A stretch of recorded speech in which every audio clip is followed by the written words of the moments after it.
আসসালামু আলাইকুম ওয়া রাহমাতুল্লাহি ওয়া বারাকাতুহু। ইন্নাল হামদালিল্লাহ নাহমাদুহু ওয়া নুসাল্লি আলা রাসূলিহিল কারীম। আম্মা বা'দু ফাআউযু বিল্লাহি মিনাশ শাইতানির রাজীম। বিসমিল্লাহির রাহমানির রাহিম। মান আমিলা সালিহান মিন যাকারিন আও উনসা ওয়া হুয়া মুমিন ফালানুহইয়ান্নাহু হায়াতান তাইয়্যিবাহ ওয়া লানাজজিয়ান্নাহুম আজরাহুম বিআহসানি মা কানু ইয়ামালুন। ওয়া ক্বালা মুহাম্মাদুর রাসূলুল্লাহি সাল্লাল্লাহু আলাইহি ওয়াসাল্লাম আল মারআতু ইযা সাল্লাত খামসাহা ওয়া সামাত শাহরাহা ওয়া তাআত বা'লাহা ওয়া আহসানাত ফারজাহা ফালতাদখুলিল জান্নাতা মিন আইয়ি আবওয়াবিন শাআত আও কামা ক্বালা আলাইহিস সালাতু ওয়াসসালাম। সুবহানাকা লা ইলমা লানা ইল্লা মা 'আল্লামতানা ইন্নাকা আনতাল আলিমুল হাকীম। রব্বি ইশরাহ লি সাদরি ওয়া ইয়াসসির লি আমরি ওয়াহলুল 'উকদাতাম মিন লিসানি ইয়াফকাহু কওলি। আল্লাহুম্মা বারিক লানা ফি রজব ওয়া শাবান ওয়া বাল্লিগনা রমাদান। সবাই বলি আমিন। নামাজের মধ্যে যে দুরূদ শরীফ পড়তে হয়, দুরূদ শরীফ একটু পড়ে নি, আল্লাহ পাকের রহমত বরকত বেড়ে যাবে।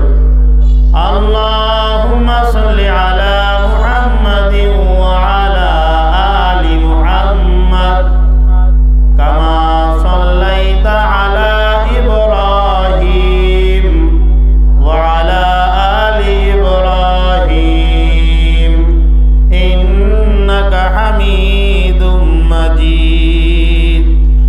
আল্লাহুম্মা বারিক আলা মুহাম্মাদিন ওয়া আলা আলি মুহাম্মাদ কামা বারাকতা আলা ইব্রাহিম ওয়া আলা আলি ইব্রাহিম ইন্নাকা হামিদুম মাজিদ।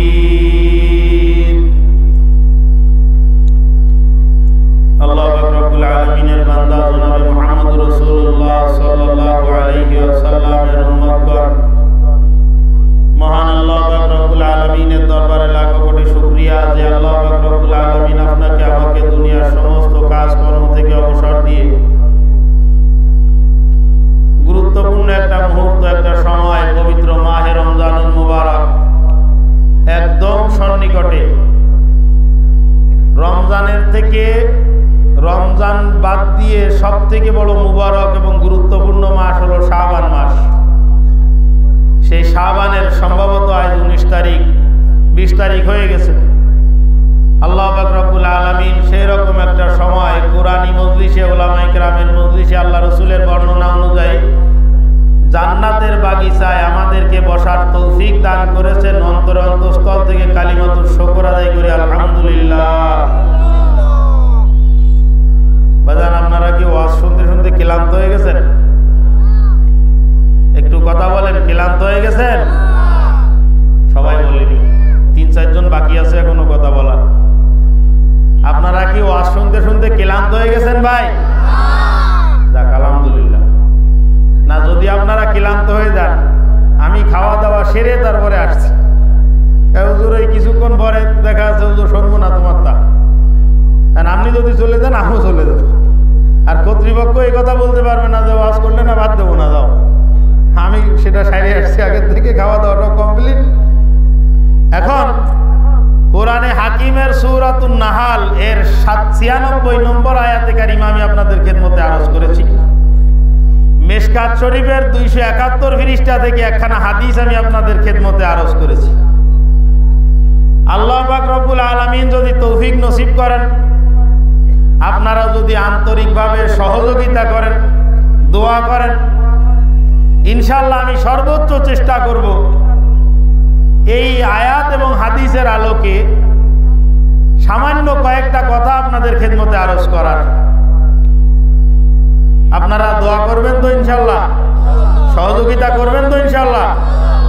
একটু পরিচিত ওই সামান্য একটু সময়, বিরক্ত হবেন না, একটু যদি কাছাকাছি আগায় আসেন একটু তাহলে ভালো হয়। সবাইকে দেখাও যাচ্ছে না, ওই পিছনে কোনায়, একটু কাছাকাছি আগে আসেন, একটু সামান্য একটু সামনের দিকে আগে আসেন। আপনাদের এটা দিঘলিয়া থানা, দিঘলিয়া তো, দিঘলিয়া। আমার বাড়ি ডুমুরিয়া, এই কাছেই। এই দিঘলিয়াতে আমি অনেকবার আসছি, অনেক জায়গায়। যে আপনার চন্দনী মহল আছে না, কি চন্দনী মহল বলে না ওটা, ওই হাতেমিয়া হাজিগ্রাম হাতেমিয়া মাদ্রাসা, ওই মাদ্রাসার বাৎসরিক মাহফিলেও আমি 2 বার আসছি। এর আশপাশে মসজিদেও আরো 3 বার আসছি, অনেকবার আসা হয়েছে। আরো একবার জন্য কোন জায়গায় আসলাম এদিকে মনে নেই। সেই হিসাবে আমি দাবি করতে পারি আপনারা অপরিচিত না, দিঘলিয়ার মানুষ। আমরা একই খুলনায় জেলা, আমাদের বসবাস করি আমরা। যে পরিমাণ মানুষ আপনারা এখানে উপস্থিত হয়েছেন, আমি মনে করি বা আমি যতদূর খোঁজ রাখিছি শুনেছি, তাতে এর থেকে কয়েক গুণ বেশি আমার মা বোনেরা পর্দার অন্তরালে অপেক্ষা করতেছে। কি কথা ঠিক? ঠিক। এই জন্য আমি আমার আলোচনার মূল পয়েন্ট এবং মানদণ্ডটা ধার্য করেছি আমার মায়েদের জন্য। আপনারা কি অসন্তুষ্ট হয়েছেন নাকি ভাই? সবাই বলেন অসন্তুষ্ট হয়েছেন? আমার মা বোনদের জন্য। আর মা বোনদেরকে বললে অটোমেটিক আব্বারাওয়ের মধ্যে বাদ পড়ে না, আসলে কিন্তু বাদ পড়ে না। মুরব্বী বলতে যে আমাদের জন্য কিছু বলেন, মা বোনদের বললে আপনারাও এর মধ্যে থাকবেন ইনশাল্লাহ। আমি পেশায় শিক্ষক, আমি ছাত্র পড়াই। ছাত্ররা যদি সামনে চুপচাপ করে বসে থাকে, সুবহানাল্লাহ বলেন তো বলে না, আলহামদুলিল্লাহ বলেন তো বলে না, জিজ্ঞাসা করলে কথা বলে না, তাহলে কথা বুঝানো যায় না। আর আপনি বুঝতেছেন এটাও আমি বুঝতে পারি না ভালো করে।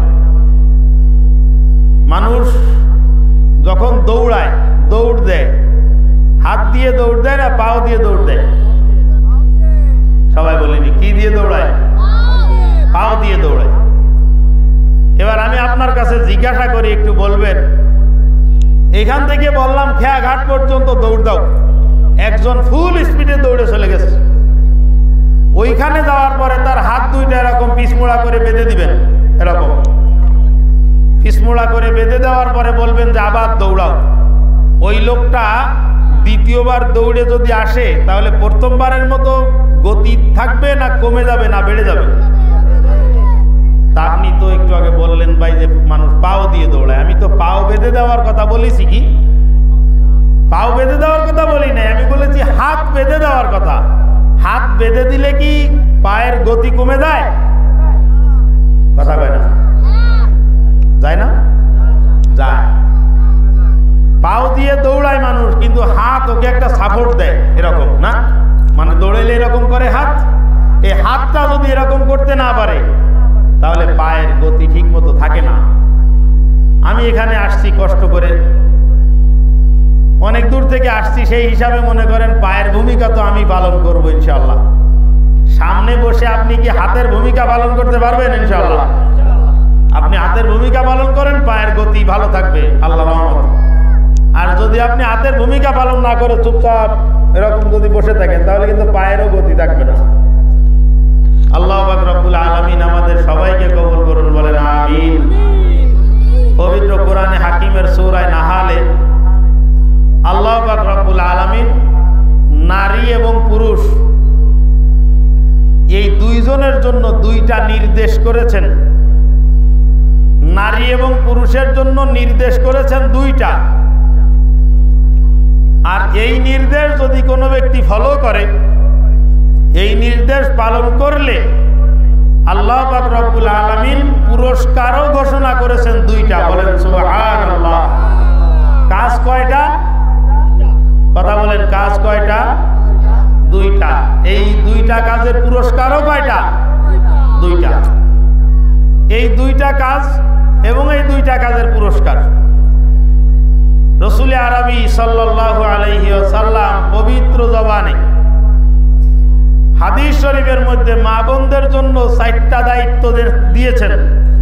মা বোনকে দায়িত্ব দিয়েছেন কয়টা? 4টা। এই আয়াতের মধ্যে 2টা, হাদিসের মধ্যে 4টা। এই সর্বমোট 6টা দায়িত্ব আমার মা বোনদের জন্য, আর এখানে উপস্থিত পুরুষদের জন্য 2টা। এই মোট 6 আর 2 8টা। 8টা ওয়াজ মাত্র। খেয়াল করেন, আল্লাহ পাক রব্বুল আলামিন কোরআনে হাকিমের মধ্যে বলেন, মান আমিলা সলিহাম মিন যাকারিন আও উনসা। তোমাদের মধ্যে মান আমিলা সলিহান, যে ব্যক্তি নেক কাজ করবে, নেক কাজ করবে, মিন যাকারিন আও উনসা, সে নারী হোক অথবা পুরুষ হোক, অহুয়া মুমিন, যেই অবস্থায় সে মুমিন, অর্থাৎ ঈমান আনায়নের পরে যদি নেক কাজ করে, আল্লাহ পাক রব্বুল আলামিন বলেন আমি তাকে 2টা পুরস্কার দান করব। একটা পুরস্কার ফালানুহইয়ান্নাহু হায়াতান তাইয়্যিবা, আমি আল্লাহ পাক দুনিয়ার মধ্যে তাকে সুখ স্বাচ্ছন্দ্যপূর্ণ জীবন দান করব। জোরে বলেন সুবহানাল্লাহ। আর ওয়ালা নাজজিয়ান্নাহুম আজরাহুম বিআহসানি মা কানু ইয়ামালুন, আল্লাহ পাক বলেন যে পরকালে আমি আল্লাহ পাক তার আমলের থেকেও আরো অনেক বড় পুরস্কার তাকে দান করবো। এই 2টা কথা। আল্লাহ পাক 2 জাতিতে মানুষ সৃষ্টি করেছেন, নারী এবং পুরুষ। এই নারী এবং পুরুষের সৃষ্টিগতভাবে, গঠনগতভাবে দুজন কি একই রকমের? কথা বলেন। গঠনগতভাবে যেমন শারীরিক গঠনের দিক দিয়ে এক রকমের না, ওই রকম ভাবে তাদের যোগ্যতা ক্ষমতাও কিন্তু এক রকমের না। পুরুষের যে ক্ষমতা নারীর সে ক্ষমতা না, পুরুষের গঠন যেমন নারীর গঠন তেমন না। অনুরূপভাবে দায়িত্ব এবং কর্তব্যের দিক বিবেচনা করেও নারী এবং পুরুষের দায়িত্ব এবং কর্তব্য ভিন্ন ভিন্ন আছে। কি বলেন, আছে কি আছে না? কিন্তু মর্যাদাগত দিক দিয়ে, সম্মানের দিক দিয়ে আল্লাহ পাক রব্বুল আলামিন নারীর মর্যাদা পুরুষের থেকে বেশি দান করেছেন। নারীর মর্যাদা পুরুষের থেকে কি দান করেছেন? বেশি দান করেছেন। আপনারা কি অসন্তুষ্ট হয়ে গেছেন? নারীর দাম বেশি হয়ে গেছে, অসন্তুষ্ট হয়ে গেছেন নাকি? একটু সুবহানাল্লাহ বলেন। নারীর দাম, সম্মান ইসলাম সব থেকে বেশি দান করেছে। যেই রকম সম্মান আগে পরে কোনো ধর্ম, কোনো মত, কোনো পথ নারীকে এরকম সম্মান দিতে পারে নাই। সেটা কেমন? তাফসীরে মারিফুল কোরআনের 5 নম্বর খণ্ডের মধ্যে দেখবেন আল্লামা মুফতি শফি সাহেব রহমাতুল্লাহ আলাইহি কয়েকটা ধর্মের নারীর মর্যাদার কথা আলোচনা করেছেন। ওখানে খ্রিস্টান ধর্মের মধ্যে মহিলাদের মর্যাদা কি? খ্রিস্ট ধর্মে মহিলার মর্যাদাটা হলো এই টুলটার মতো, এই চেয়ারটার মতো, অর্থাৎ জড় পদার্থ। জড় পদার্থ যেমন, তাদের দৃষ্টিকোণ থেকে নারীও ঠিক তেমন। আমার কথা একটু খেয়াল করবেন বাজান, তাহলে বুঝতে পারবেন। যেমন এই চেয়ারটা এখানে থাকলে 1 দিন 2 দিন 4 দিন 5 দিন 1 সপ্তাহ পর্যন্ত কেউ যদি এখান থেকে না নেয়, এই চেয়ারটা কি নিজের থেকে একা একা চলে যেতে পারে? পারবে না। এই খ্রিস্টান ধর্মে, খ্রিস্ট ধর্মে তারা নারীকে মনে করে এমন, আমি পুরুষ, নারীকে বললাম তুমি এখানে বসে থাকো, ওইখান থেকে উঠে যাওয়ার যোগ্যতা তার নাই। এটা হলো খ্রিস্ট ধর্মের মতবাদ নারীদের ব্যাপারে, খ্রিস্টানদের দৃষ্টিভঙ্গি। ইহুদিদের ধর্মের দিকে তাকান, ইহুদিদের ধর্মের মধ্যে নারীকে তৈরি করা হয়েছে, সৃষ্টি করা হয়েছে কেন? শুধুমাত্র, কেবলমাত্র পুরুষের মনোরঞ্জনের জন্য। নাউজুবিল্লাহ বলেন। শুধুমাত্র, আর কোনো কাজ নেই। এটা হলো ইহুদিদের মতবাদ। আর আশপাশে অন্যদের দিকে তাকান, একবারে বিবাহের সময় মেয়ে আছে ছেলেও আছে, বিবাহ দেওয়া হয়ে গেছে, মানে ওই নারী ওই মেয়েটা আর এই লোকটার কোনো কিছু নাই, যা কিছু দেওয়ার সব কিছু একবারে দিয়ে চিরতরে ওই মেয়েটাকে বাবার আর কোন রকম কোনো সম্পদ মেয়ে পাবে না, সম্পূর্ণ কিছু বঞ্চিত। আছে কি আছে না? কথা বলেন আছে? আল্লাহ পাক রব্বুল আলামিন এমন এক জামানায়, এমন এক যুগে তার হাবিব সাল্লাল্লাহু আলাইহি ওয়াসাল্লামকে দুনিয়ার মধ্যে পাঠাইছেন, যেই জামানায় একজনের উটে আরেকজনের পুকুরের থেকে পানি খাইছে, শুধুমাত্র এতটুকু, একজনের উটে আরেকজনের পুকুরের থেকে পানি খাইছে। সেই পানি খাওয়ার কারণে শত শত বছর পর্যন্ত এই দুই ফ্যামিলির মধ্যে যুদ্ধ লেগে আছে। আশ্চর্য ব্যাপার না? একজনের উটে আরেকজনের পুকুরে পানি খাওয়া, এটা কি খুব বেশি দোষণীয় বিষয়? কোনো দোষণীয় না, মানে জাহিলি যুগ, মূর্খতার যুগ, একটা অন্ধকার যুগ, বর্বরতার যুগ ওই জামানায়। কথা খেয়াল করেন, এদিকে খেয়াল করেন। ওই জামানায় মহিলাদের অবস্থাটা কেমন ছিল, নারীদের অধিকার, তাদের সম্মান কেমন ছিল? প্রত্যেকটা বাবা, প্রতিটা বাবা আতঙ্কে থাকতো যে তার ঘরে যদি নারী মেয়ে সন্তান ভূমিষ্ঠ হয় তাহলে সে লজ্জায় সমাজের কাছে মুখ দেখাতে পারবে না। বাজান আমার দিকে লক্ষ্য করেন, আমার দিকে লক্ষ্য করেন।